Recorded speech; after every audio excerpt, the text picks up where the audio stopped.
사랑하시는 성도 여러분, 오늘 아침에는 시편 14편 1절부터 7절의 말씀을 함께 묵상하겠습니다.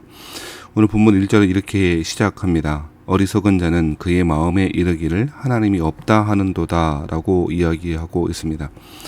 오늘 본문의 말씀을 언뜻 읽으면 오늘날 시대의 현대인들처럼 생각하기 쉬운데, 즉 실제적인 이론적인 무신론자를 말하는 것처럼 보여집니다. 실제로 하나님이 아예 안 계시다라고 하는 무신론자들을 말하고 꾸짖는 것 같습니다만 실제로 그렇지 않습니다.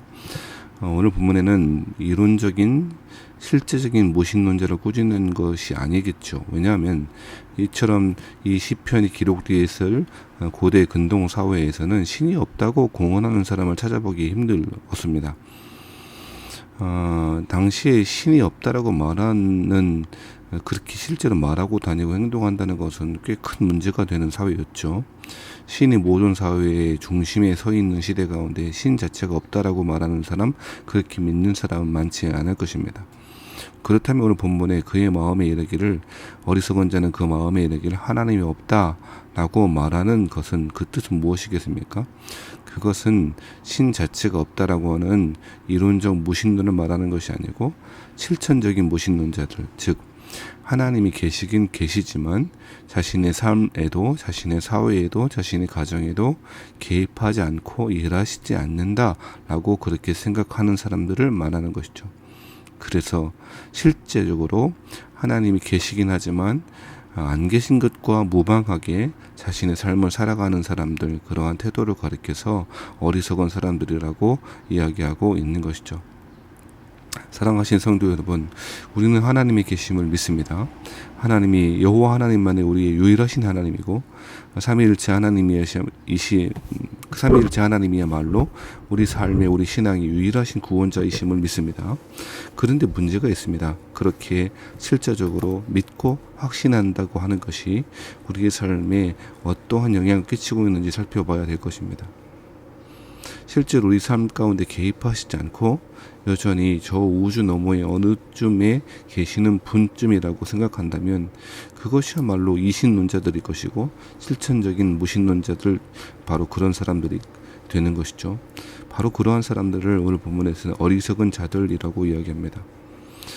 그러니 그렇게 살아가니 하나님이 개입하시지 않고 하나님이 우리의 삶 가운데 돌아보시지도 않는다고 생각하니 그들은 부패하고 그 행실이 가증하고 선을 행할 수 없는 것이죠. 그것이 하나님을 믿는다고 말만 하지만 실제로 믿지 않는 사람들의 특징이라고 이야기하고 있는 것이죠. 이러한 상황 가운데 그러한 사람들을 하나님 어떻게 하신답니까?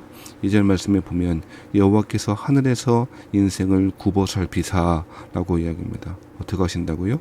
하늘에서 인생을 굽어 살펴보신다라고 이야기하고 있는 것이죠.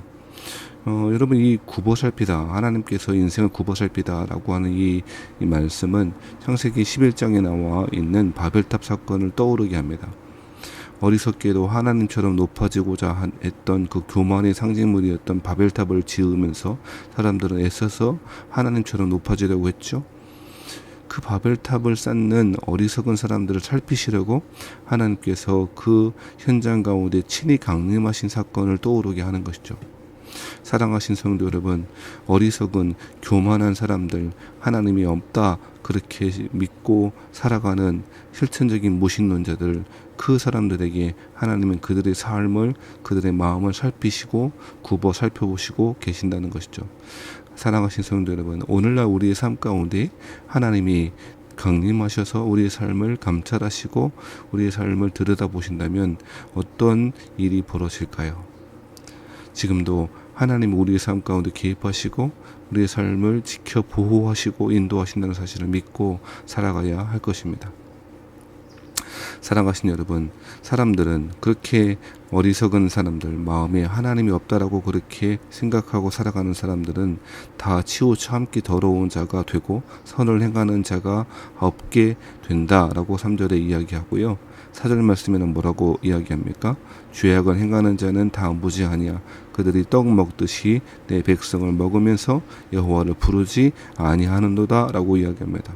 떡 먹듯이 내 백성을 먹으며, 즉 가난한 사람들을, 그리고 힘이 없는 사람들을 착취하고 그 사람들의 그 조그만 소망마저도 빼앗아 버리는 사람들, 그런 사람들의 죄악을 그렇게 지적하고 계시는 것이죠. 여호와를 부르지 않는 사람들, 바로 그런 사람들은 여호와를 부르지 않는 사람들이라고도 이야기하고 있는 것이죠. 5절 말씀입니다. 그러나 거기서 그들은 두려워하였으니 하나님이 의인의 세대에 계심이로다. 하나님은 의인의 세대에 계신다고 이야기합니다. 6절 말씀입니다. 너희가 가난한 자의 계획을 부끄럽게 하나 오직 여호와는 그의 피난처가 되시도다 라고 이야기합니다. 떡을 먹듯이 백성을 먹는 사람들, 하나님을 두려워할 줄 모르고 하나님이 없다고 어리석게 외치고 다니는 그런 사람들에게 오히려 하나님의 공의를 보여주시고 계시는 것이고, 가난한 자의 계획을 그 사람들은, 어리석은 사람들은 부끄럽게 하고 깨트려 버리나 오직 하나님께서 그 가난한 사람들의 피난처가 되어 주신다고 이야기하고 있지요. 그러면서 7절 말씀에 그 기도와 함께 찬양으로 마무리를 하고 있는데요. 이스라엘의 구원이 시온에서 나오기를 원하도다. 여호와께서 그의 백성을 포로된 곳에서 돌이키실 때에 야곱이 즐거워하고 이스라엘이 기뻐하리로다 라고 이야기합니다. 하나님을 찬송합니다. 구원이, 해방이, 그 자유가 시온에서 나오기를, 하나님이 계신 시온에서 나오기를 그렇게 탄원하며 그렇게 찬양하며, 하나님의 백성들을 포로된 곳에서 돌이키실 때에 야곱과 이스라엘이 모두 기뻐하여 하나님을 찬미하기를 그렇게 탄원하고 기도하고 있죠. 말씀 마치겠습니다. 사랑하신 성도 여러분, 내가 하나님이 계시다는 사실을 확실하게 믿어 라고 하는 이론적으로, 실제적으로, 이론적으로 내 생각으로 그렇게 믿는다 할지라도 그것이 실제 하나님을 의식하고 살아가는 그 코람데오의 삶으로 연결되지 못한다면 그것이 무슨 의미가 될 수 있겠습니까? 오늘도 하나님 앞에서 살아가시는, 모든 상황 가운데 하나님을 인정하고 말씀 안에서 하나님만으로 평강을 누리며 살아가시는 저와 여러분 되시길 바랍니다. 어리석게 바벨탑을 쌓는 사람들이 아니라 하나님께만 소망을 두고 구원이 시온에서 나오기를 탄원하며 기도하는 하나님의 부르신 신실한 백성 되시기를 주의 이름으로 축원합니다.